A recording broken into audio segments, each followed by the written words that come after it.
Hello दोस्तों, welcome करता हूं आप सभी का एक बार फिर से हमारे चैनल वा सिंपल में। दोस्तों, आज 28 जुलाई 2020 हो चुका है। चलिए जान लेते हैं बिहार के कुछ लेटेस्ट अपडेट यहां पर 5 अपडेट मैं आपको बताने जा रहा हूं, तो शुरू से लास्ट तक इस वीडियो को ज़रूर देखिएगा। हो सकता है कोई एक अपडेट आपके काम का हो। जैसे मैं यहाँ पर आपको बता दें, इंटरमीडिएट के जो छात्र हैं जिन्होंने OFSS के माध्यम से ऑनलाइन नामांकन लेने के लिए आवेदन दिया था, उनका जो मेरिट लिस्ट है फर्स्ट वो कब आएगा। साथ ही आपको बता दें यहाँ पर 50,000 से बेघरों को 50,000 बेघरों को यहाँ पर सरकार की तरफ से पैसा मिलने जा रहा है मकान के लिए। तो वो कौन से लोग होंगे जिनको ये पैसा मिलेगा, और भी बहुत सारे अपडेट हैं, तो चलिए जान लेते हैं। उससे पहले अगर आपको बता दें, यदि आप किसी भी सार्वजनिक स्थान पर जा रहे हैं तो कोरोना का जो प्रकोप है वो दिन प्रतिदिन बढ़ता जा रहा है। ऐसे में अगर आप ATM का इस्तेमाल कर रहे हैं या किसी भी चीज़ वस्तु को छू रहे हैं या किसी के छुए गए वस्तु को आप दोबारा से छू रहे हैं, तो ऐसे में आपको भैया क्या करना है, सबसे पहले अपने हैंड को यहाँ पर इस तरीके से सैनिटाइज करना है। और ये बहुत ज़रूरी है, अगर आप सैनिटाइज नहीं करेंगे तो आप भी इस कोरोना के चपेट में आ सकते हैं। वैसे सच्चाई बताऊं तो ये कोरोना का डर तभी तक है जब तक आपके घर में राशन है। तो चलिए अब जान लेते हैं बिहार के कुछ लेटेस्ट अपडेट। राज्य के 50,000 बेघरों को अगले माह आवास का पैसा मिलेगा। राज्य में मुख्यमंत्री ग्रामीण आवास योजना के तहत 50,000 परिवारों को आवास बनाने के लिए अगले माह राशि दी जाएगी। जिन परिवारों को राशि मिलेगी उनमें अनुसूचित जाति, अनुसूचित जनजाति और अत्यंत पिछड़ा वर्ग के पात्र परिवार शामिल हैं। इस योजना में सर्वाधिक लाभ महादलित परिवारों को होने जा रहा है। वैसे महादलित परिवार जिनके पास अपनी जमीन नहीं है, उनको मुख्यमंत्री आवास स्थल योजना के तहत जमीन खरीदने के लिए भी सहायता राशि दी जाएगी।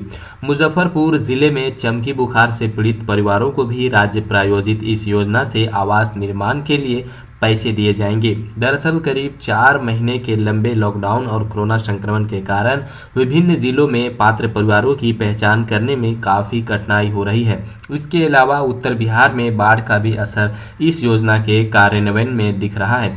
बावजूद इसके सरकार का प्रयास है कि पानी हटने के साथ ही पात्र परिवारों को आवास निर्माण के लिए पहली किस्त की राशि दे दी जाए ताकि वे अपना घर बनाने का काम शुरू कर दें। मुख्यमंत्री ग्रामीण आवास योजना के तहत पहले चरण में 20,000 से अधिक अनुसूचित जाति महादलित परिवारों को चिन्हित किया गया है। इनको आवास के लिए 40,000 रुपये की पहली किस्त दी जाएगी। कुल 1,20,000 रुपये इन्हें 3 चरणों में मिलेंगे।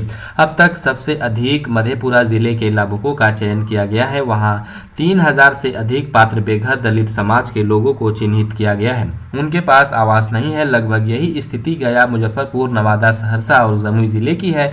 यहाँ औसतन 2-2 हजार दलित महादलित परिवारों का चयन हुआ है।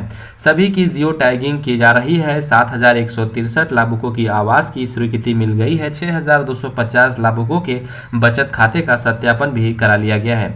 आपको बता दें, सरकार वैसे सभी परिवारों को भी पहचान कर रही है जिनको पूर्व की किसी आवासीय योजना का लाभ मिला हो पर उनका आवास जीर्ण शीर्ण हो या ध्वस्त हो गया हो, असुरक्षित माहौल में रहते हों। लॉकडाउन खत्म होते ही उनको आवास निर्माण का पैसा मिलने लगेगा और घर बनाने की प्रक्रिया शुरू हो जाएगी। आपको बता दें, राशि मिलने के 1 वर्ष के अंदर घर बनवाने की कोशिश। मुख्यमंत्री आवास स्थल क्रय योजना से भी 20,000 लाभुकों को जमीन खरीदने के लिए राशि दी जाएगी। यह राशि 60,000 रुपये होगी। आवास निर्माण के लिए इस योजना के तहत 5,218 परिवार को पहले किस्त की राशि मिल चुकी है। 1,515 परिवार को दूसरी किस्त और 445 परिवार को तीसरी किस्त की राशि मिल गई है। इसमें 410 महादलित परिवारों ने अपने आवास बना भी लिए हैं। सरकार इस बात का ध्यान रख रही है कि पैसे मिलने के बाद 1 वर्ष के अंदर इनके आवास बन जाएं। चलिए दूसरा अपडेट की बात करते हैं। तो यहाँ पर आपको बता दें, विशेष पारिवारिक पेंशन की अधिसूचना जारी कर दिया गया है। वित्त विभाग ने कोविड-19 के संक्रमण के कारण सरकारी सेवकों की मृत्यु पर मृतक के आश्रित के लिए विशेष पारिवारिक पेंशन संबंधी अधिसूचना जारी कर दी है। सोमवार को वित्त विभाग के सचिव राहुल सिंह ने जारी अधिसूचना में कहा कि कोविड-19 से संबंधित कर्तव्य में कार्यरत रहे वैसे सरकारी सेवक जिनकी मृत्यु इसी बीमारी से हो जाती है तो उनको सुविधा देने का निश्चय किया गया है। अगर आश्रित अनुकंपा का लाभ लेना चाहते हैं तो उन्हें अनुकंपा का लाभ और अन्य पूर्व में देय सुविधाएं दी जाएगी। अगर आश्रित यह वचनबद्धता व्यक्त करते हैं कि उन्हें अनुकंपा का लाभ नहीं दिया जाए तो सरकारी सेवक को सेवानिवृत्त होने तक देय वेतन की राशि है वह विशेष पारिवारिक पेंशन के रूप में देय होगा। सेवानिवृत्ति की तिथि के बाद उन्हें विद्यमान नियमों के तहत पारिवारिक पेंशन दी जाएगी। नए पेंशन योजना के तहत कार्यरत सरकारी कर्मी को उनके सेवानिवृत्ति तक विशेष पारिवारिक पेंशन का लाभ दिया जाएगा। इस संबंध सरकारी कर्मी के विभाग से प्रस्ताव तैयार कर वित्त विभाग को भेजना होगा। यह आदेश 1 अप्रैल 2020 से 31 मार्च 2021 तक के मामलों में ही लागू होगा। चलिए बात करते हैं नेक्स्ट अपडेट के बारे में। तो आप सभी जानते हैं इंटर के लिए ऑनलाइन नामांकन चालू था।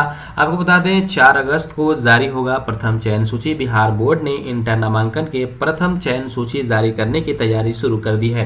प्रथम चयन सूची का प्रकाशन 4 अगस्त को किया जाएगा। इसके बाद सूची में शामिल छात्र और छात्राओं का नामांकन 4 से 9 अगस्त तक लिया जाएगा। इसकी जानकारी बोर्ड द्वारा सभी जिला शिक्षा पदाधिकारी, इंटर स्कूल और कॉलेज के प्राचार्य को दे दी गई है। ज्ञात हो कि इस बार भी इंटर नामांकन OFSS माध्यम से लिया जा रहा है। बोर्ड द्वारा नामांकन के लिए आवेदन 8 से 27 जुलाई तक लिया गया है। आवेदन ऑनलाइन OFSS वेबसाइट के माध्यम से किया गया।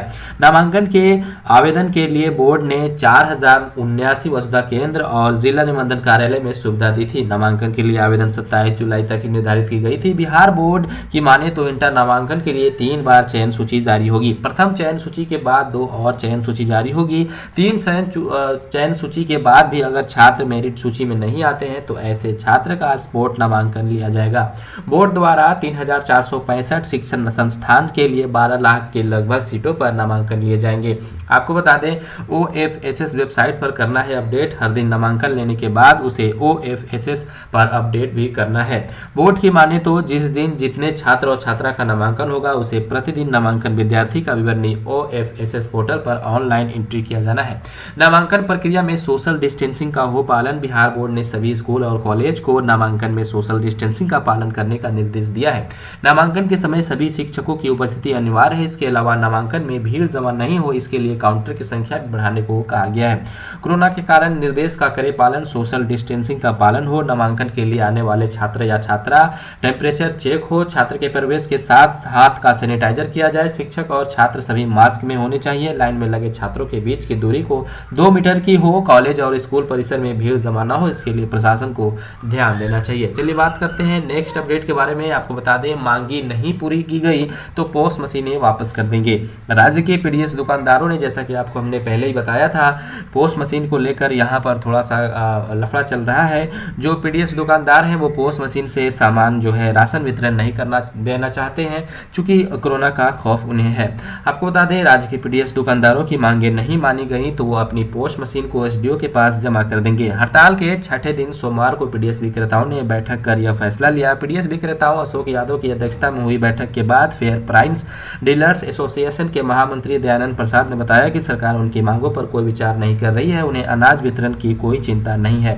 उन्होंने दावा किया है कि राज्य के सभी डीलर हड़ताल पर हैं और अब तक मात्र 6% अनाज का ही वितरण हो पाया है, लेकिन सरकार को इसकी चिंता नहीं है। सरकार एक तरफ कोरोना के बीच 2 मीटर की दूरी बनाए रखने का आदेश देती है और दूसरी ओर पोस्ट मशीन में अंगूठा लगाने का निर्देश देती है। यह कैसे संभव हो सकता है?